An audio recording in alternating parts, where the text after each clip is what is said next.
Assalamualaikum warahmatullahi wabarakatuh.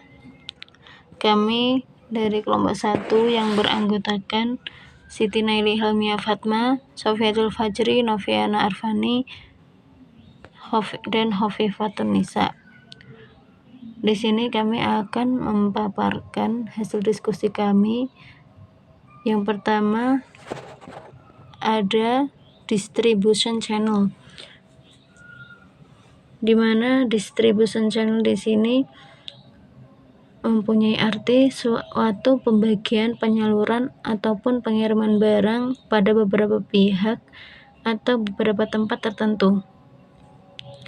Objek distribution channel berbentuk barang, sehingga arti kata penyaluran ini adalah saluran pemasaran barang yang harus ditentukan oleh produsen pada setiap konsumennya. Dengan begitu, maka bisa ditarik kesimpulan bahwa saluran distribusi adalah suatu kumpulan perantara yang di dalamnya akan saling bergantung yang satu dengan yang lainnya. Kemudian selanjutnya di sini ada fungsi distribution channel. Yang pertama yaitu informasi, di mana informasi ini adalah informasi dalam saluran distribusi bisa menghimpun seluruh informasi penting terkait konsumen serta kompetitor perusahaan, sehingga informasi ini akan sangat berguna untuk merencanakan dan juga membantu kegiatan pertukaran barang. Kemudian yang nomor 2 yaitu negosiasi. Dalam saluran distribusi juga berguna untuk mencoba membuat kesepakatan harga serta berbagai syarat lainnya agar bisa memungkinkan adanya perpindahan hak milik barang. Kemudian yang nomor 3 ada pembayaran. Untuk setiap pembeli yang ingin membayar tagihan pada pihak penjual, umumnya bisa dilakukan melalui bank ataupun dengan lembaga keuangan lainnya. Kemudian nomor 4, pemesanan. Distribution channel untuk pemesanan berfungsi sebagai pihak distributor yang akan memesan barang pada perusahaan melalui surat PO atau purchase order. Kemudian yang nomor 5 ada physical possession, di mana dengan perusahaan melakukan kegiatan pengangkutan dan penyimpanan barang dari mulai proses produksi dari bahan baku hingga barang jadi, maka barang tersebut akan sampai ke konsumen akhir dengan baik. Kemudian yang nomor 6, promosi. Promosi dalam hal ini berfungsi sebagai penyebaran ataupun pengembangan komunikasi secara persuasif dengan meyakinkan pihak konsumen terkait produk yang ditawarkan. Nomor 7 ada restocking, di mana saluran distribusi berguna untuk menanggung berbagai resiko dalam melakukan pekerjaan dari saluran distribusi. Untuk itu harus dilakukan lebih dulu riset pemasaran. Nomor 8, titel. Nomor 8 yaitu titel. Saluran distribusi mampu mendorong adanya kepemilikan barang melalui badan ataupun pihak kepada badan ataupun pihak lainnya. Dan nomor 9 ada keuangan.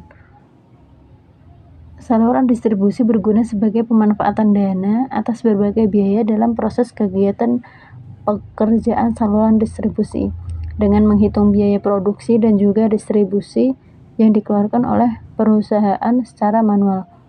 Tentunya akan sangat sulit serta membingungkan dalam menyajikan laporan keuangan, terutama pada hal yang berkaitan dengan biaya masuk dan juga biaya keluar perusahaan. Kemudian selanjutnya yaitu ada tahapan distribution channel. Distribution channel memiliki beberapa tahapan yang harus dilewati. Yang pertama yaitu produsen, di mana produsen adalah pemilik produk yang melakukan penjualan produk ke pihak distributor, sehingga pemilik pun akan memiliki tanggung jawab dalam hal menjamin ketersediaan produk. Yang kedua ada distributor, di mana distributor ini memiliki kegiatan pembelian produk secara langsung dari produsen dalam menjual produk kepada pihak grosir atau pengecer. Umumnya distributor tidak hanya memiliki satu produsen saja. Tujuannya agar barang tersebut bisa dijual kembali dengan harga yang lebih murah. Yang ketiga ada subdistributor. Subdistributor adalah pihak yang membeli produk dari distributor utama. Umumnya pengeluaran pada produk seperti subdistributor ini sudah ditentukan oleh distributor utama. Kemudian yang nomor 4 ada grosir. Di sini grosir adalah pengusaha yang melakukan kegiatan perdagangan dengan cara membeli produk dari pihak distributor lalu dijual kembali pada pengecer ataupun pedagang besar. Kemudian yang nomor 5 yaitu pedagang eceran. Pedagang eceran akan melakukan aktivitas jual beli secara langsung pada konsumen tingkat akhir yang mana umumnya pedagang tersebut akan melakukan komunikasi secara langsung pada konsumen dan konsumen tidak akan menjual kembali barang tersebut.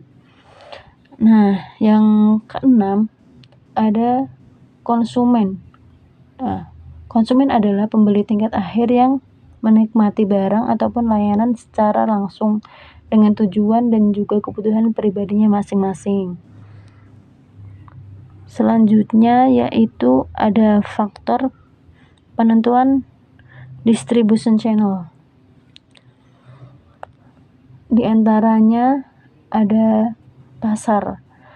Nah, dalam proses menentukan pasar ataupun penyaluran barang produksi, distribution channel bisa didorong oleh faktor penentuan permintaan pasar.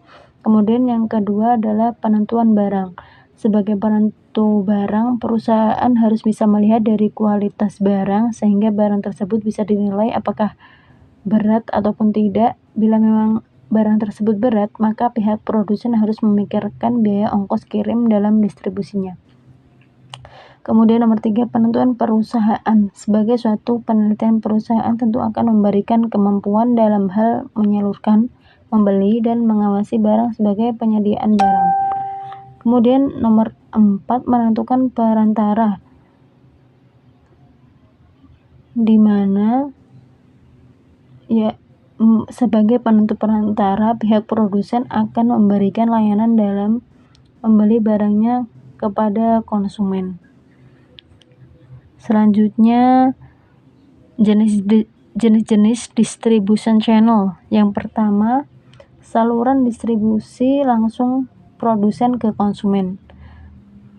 Jenis ini umumnya sering disebut sebagai saluran distribusi langsung, yang mana jalur ini adalah jalur yang paling sederhana dan juga pendek tanpa adanya perantara apapun.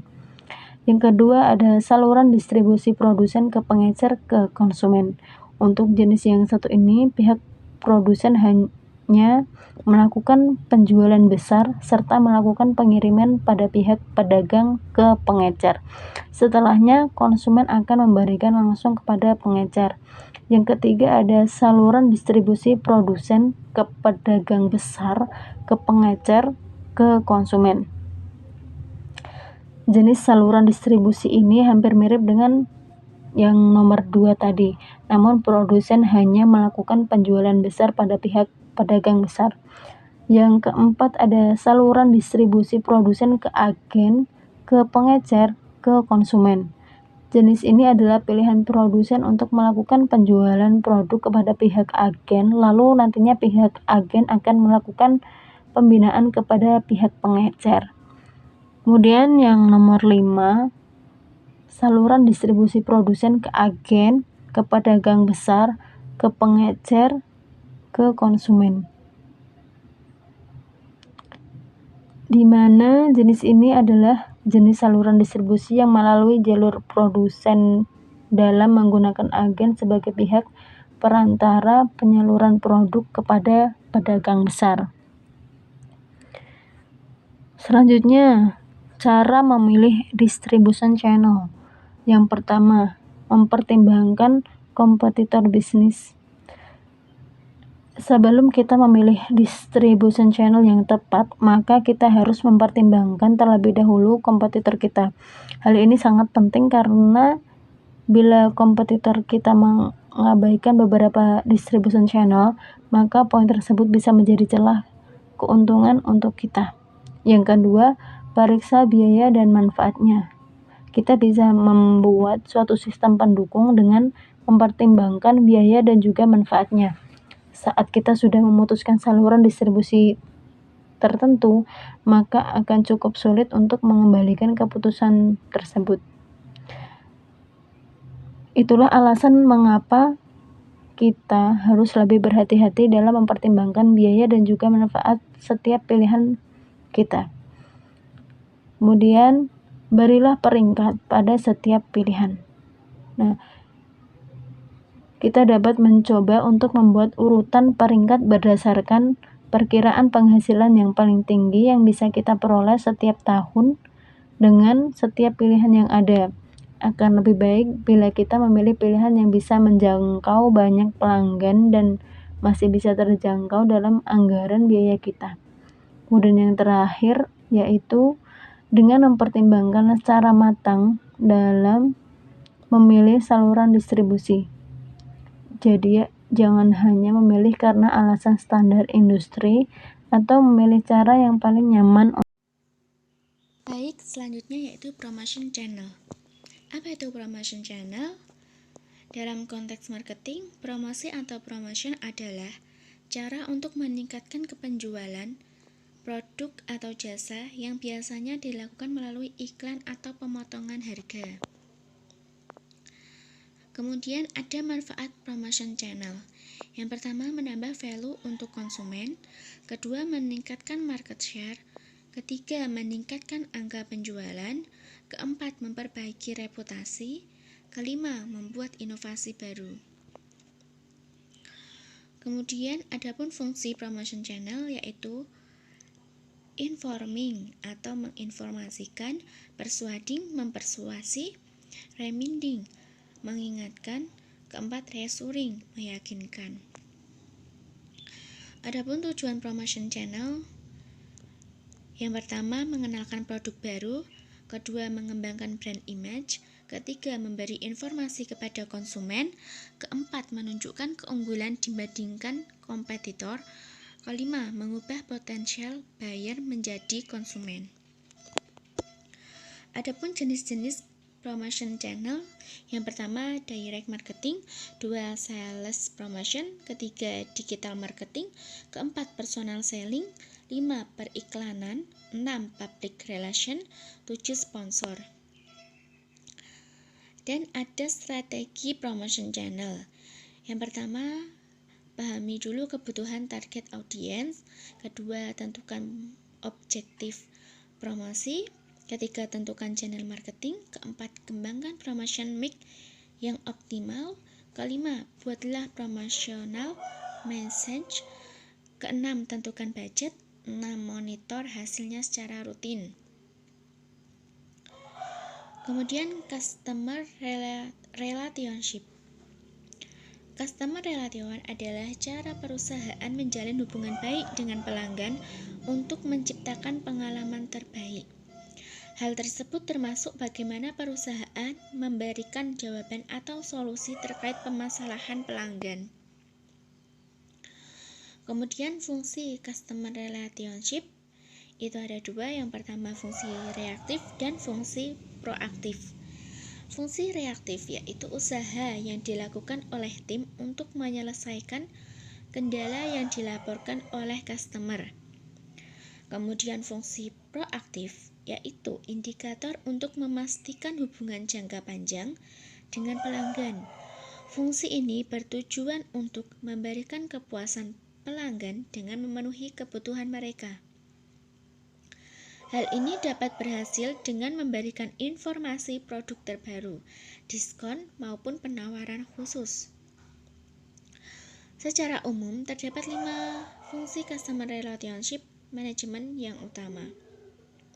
Bahkan lebih. Yang pertama, customer relationship lebih efektif dari segi biaya. Kemudian meningkatkan jumlah pelanggan loyal. Ketiga, mengurangi tingkat customer churn. Keempat, memprioritaskan pelanggan. Kelima, mendapatkan pelanggan baru.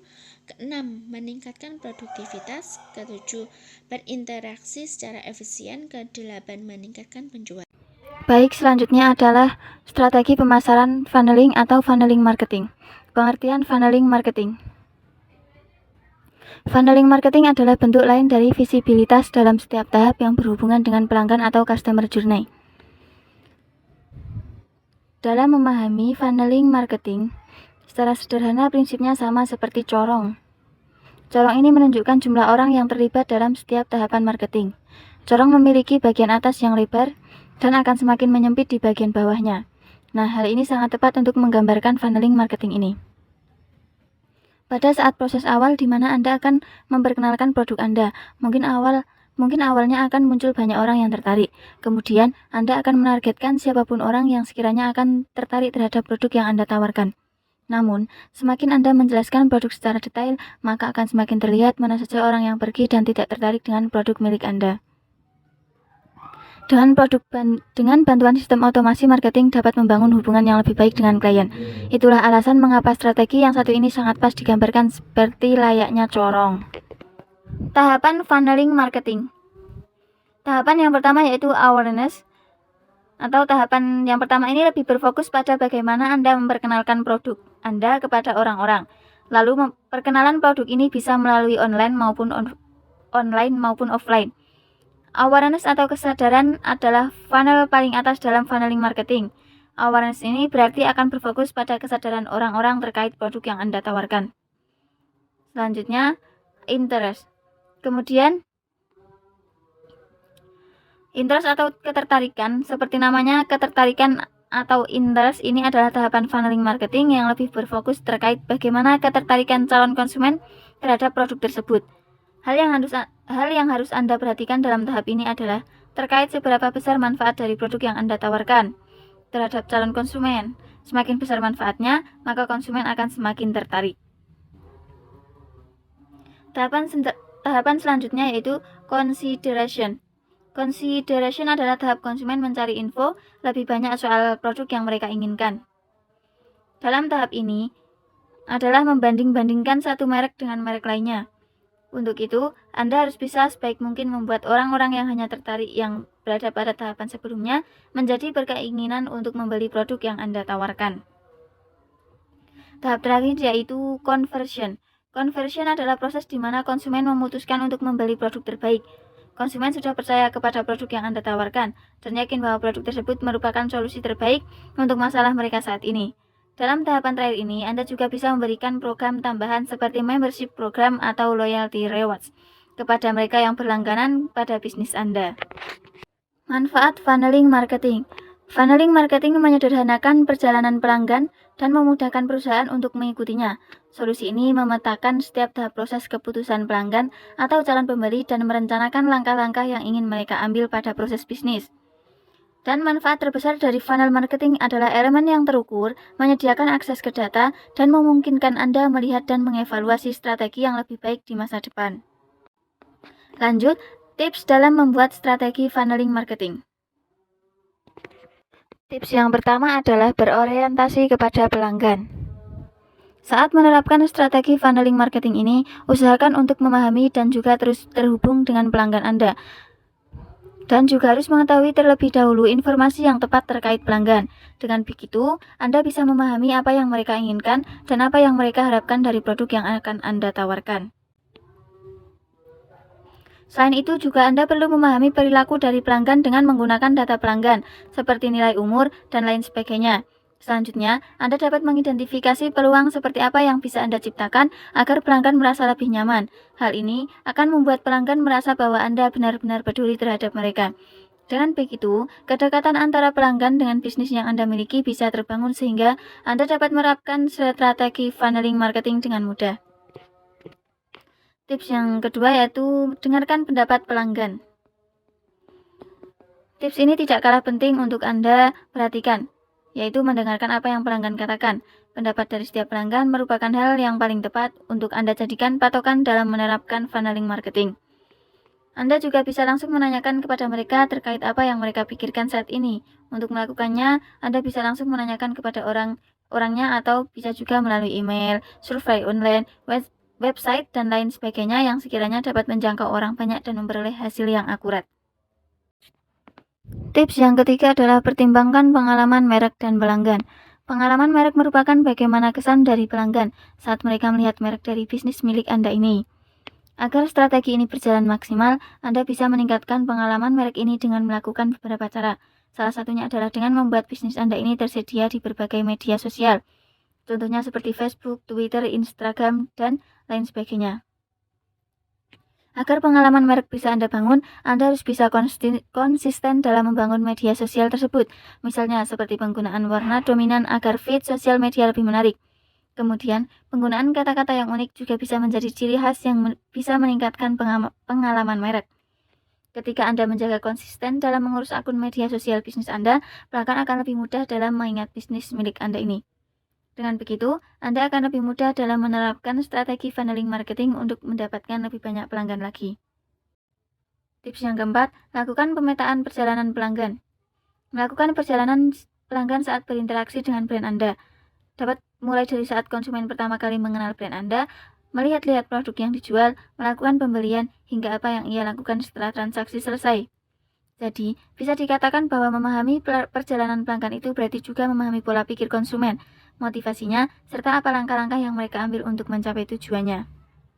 Tips yang kelima, menggunakan konten sebagai funneling. Penggunaan konten sebagai media marketing ini juga disebut dengan istilah content marketing. Dengan membuat konten, target pasar memiliki lebih banyak informasi dan bisa mengedukasi dirinya sendiri. Selain tahu lebih dalam soal produk yang ditawarkan, target pasar mendapatkan nilai tambah dari konten Anda. Mereka jadi betul-betul memahami apa yang mereka butuhkan. Lalu, mereka juga mendapatkan tips dan pertimbangan sebelum kembali kebutuhan itu. Tips yang keenam, strategi pengoptimalan mesin telusur atau SEO. Dengan menggunakan SEO, Anda bisa meningkatkan peringkat dari konten yang Anda hasilkan itu saat dimunculkan di mesin pencarian nantinya. Semakin baik pengoptimalan SEO yang dilakukan, maka akan semakin tinggi juga peringkat konten tersebut. Tips terakhir, manajemen hubungan pelanggan. Tips yang terakhir ini harus Anda perhatikan, yaitu terkait dengan sistem manajemen hubungan dengan pelanggan yang bagus. Anda harus bisa mempertahankan dan juga memelihara hubungan antara bisnis dengan pelanggan secara konsisten. Hal yang bisa Anda lakukan contohnya seperti memberi pengalaman yang baik pada saat momen penting ketika pelanggan sedang berinteraksi dengan bisnis yang Anda miliki itu. Pada saat hubungan sudah terbangun, Anda harus bisa mempertahankan dan memeliharanya. Kunci utama agar hal itu bisa Anda capai adalah dengan memperhatikan komunikasi yang baik secara dua arah. Lalu kesimpulan dari strategi funneling. Strategi funneling marketing sangat menarik, banyak manfaatnya, dan caranya menerapkannya pun tidak terlalu sulit. Strategi penjualan sangat cocok apabila digambarkan sebagai sebuah corong. Maka, strategi ini mampu memisahkan mana saja orang yang benar-benar tertarik dengan produk Anda. Dengan melihat orang-orang yang berada pada bagian paling bawah pada corong, maka Anda akan melihat orang-orang itulah yang berpotensi tinggi untuk menjadi konsumen dari produk Anda saat ini. Saat Anda sudah bisa menyaring orang mana saja yang berpotensi menjadi konsumen, Anda bisa segera memfokuskan komunikasi terhadap orang-orang tersebut dengan tepat. Terima kasih telah menyimak penjelasan dari kelompok kami. Kurang lebihnya mohon maaf. Wassalamualaikum warahmatullahi wabarakatuh.